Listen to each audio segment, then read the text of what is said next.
চারিদিকে নতুন বছর উদযাপনের একটা হৈ হৈ রব পড়ে গিয়েছে অলরেডি এবং আমাদের বাসায় কিন্তু তার ব্যতিক্রম তেমন কিছু নয়। তবে প্রতি বছরই আমরা মোটামুটি বাহির থেকে খাবার দাবার কিনে এনে আজকের এই বছরের শেষ রাতটাকে উদযাপন করার চেষ্টা করি।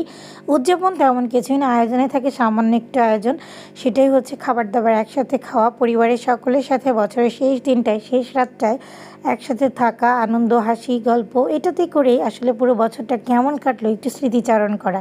এর বাহিরে আর তেমন কিছু না। তবে যাই হোক, অন্যান্যবারের মতো আমরা হয়তো এবার বাইরে থেকে খাবার কিনে আনিনি, কিন্তু এবার নিজেরাই ছোটো ভাইয়ের আবদারে বাসায় বানিয়ে ফেললাম চিকেন বারবিকিউ।